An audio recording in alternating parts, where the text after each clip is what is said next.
Si Snow White at ang suklay na may lason. Noong unang panahon, sa isang malayong lupain, mayroong isang malaking kastilyo kung saan naninirahan sina Snow White, Prinsipe Antoine at ang 7 duwende. Isang araw, nangangabayo sina Prinsipe Antoine at Snow White. Ang mga duwende ay nagpasya naman na maglakad. Sa daan ng kagubatan, may nagmamasid mula sa likod ng puno. Siya ay isang batang duwende na babae na may puting buhok at mga pekas. Natatakot siya sa mga gwardya ng hari, kaya nanatili siyang nakatago. Matapos ang ilang araw, doon sa kuweba ni Hela, sinusubukan pa rin ni Dunkov na ibalik si Reyna Hela sa pagiging tao. Bipidi-bapidi-boo.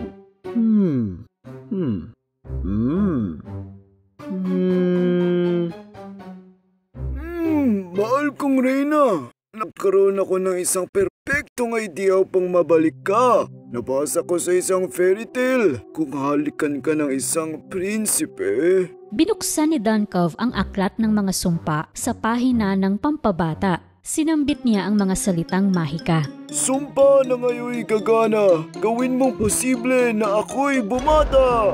Siya ay naging isang napakagwapong prinsipe. Nagulat si Hela at hinalikan ni Dunkov ang palaka. At tama nga siya. Nasira ng halik ng prinsipe ang sumpa sa palaka.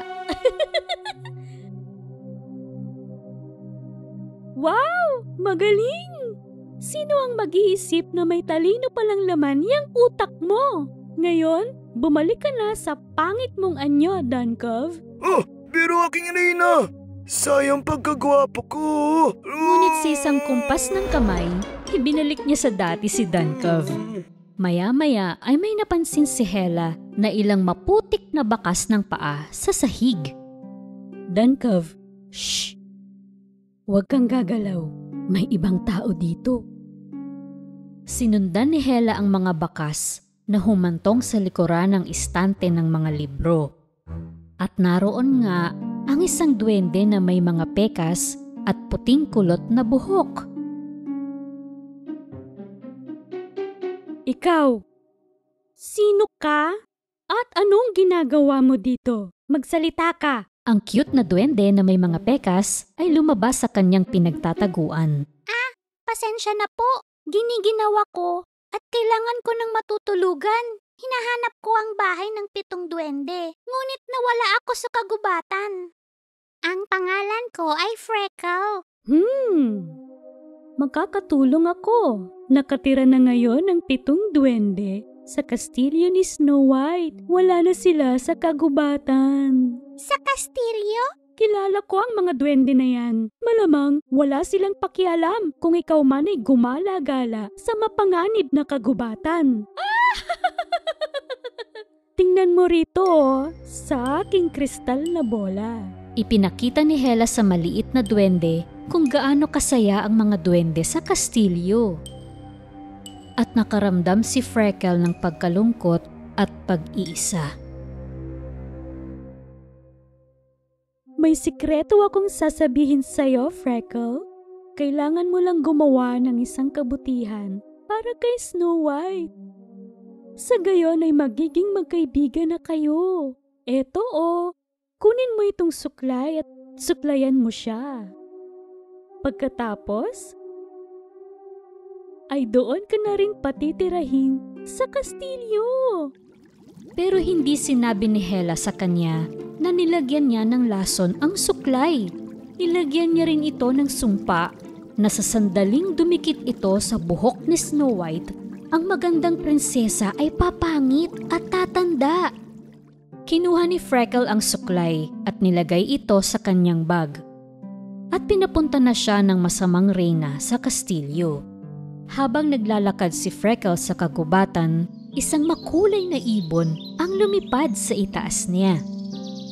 Isang magandang balahibo nito ang nahulog sa kamay ni Freckle. Nilagay niya ito sa kanyang buhok. May mahika siguro ito. Dahil biglang nagbago ang puting buhok ni Freckle. Naging kulay ginto. Gustong-gusto naman niya to.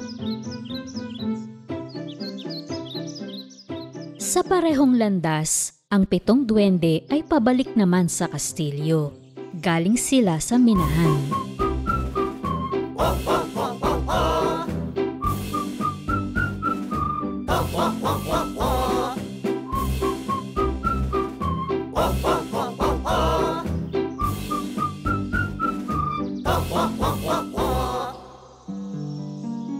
Nakita nila si Freckle at ang magandang gininto ang buhok nito.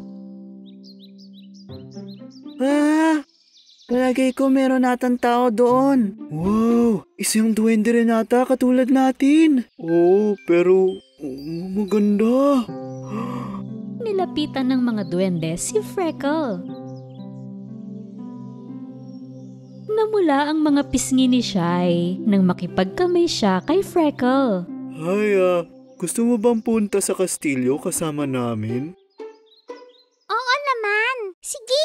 Lahat ng ito ay napapanood ni Hela sa kanyang kristal na bola at nasisiyahan siya na makita na ang mga nangyayari ay umaayon sa kanyang pinlano.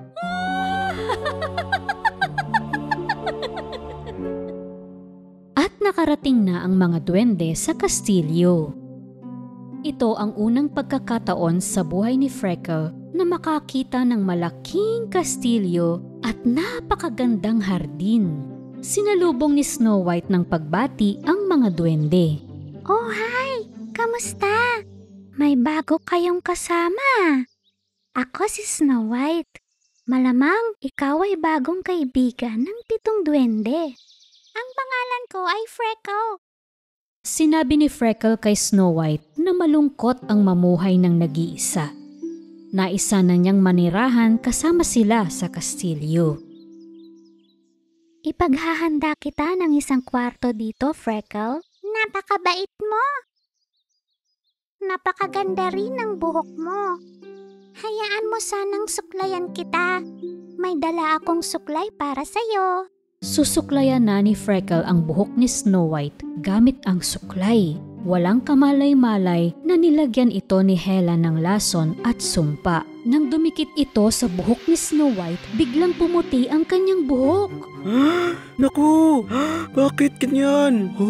Tumanda at nangulubot ang mukha ni Snow White. Prinsesa, anong nangyari sa mukha mo? Ayos!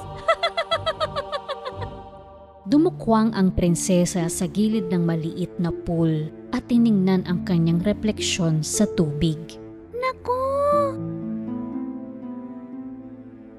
Ano to? Anong nangyari sa akin? Kinuha agad ng duwende ang suklay na hawak ni Freckle at tinapon ito sa tubig. Bakit mo naman ginawa yon, Freckle? Hindi ko alam na may laso ng suklay. Isang babae ang nagbigay nito sa akin. Isuklay ko daw sa buhok ni Snow White. Patawarin niyo ako. Si Hela!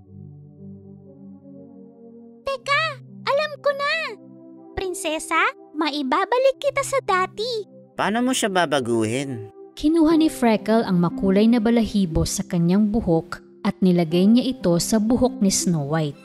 Pagkatapos, unti-unting bumalik ang kagandahan ni Snow White.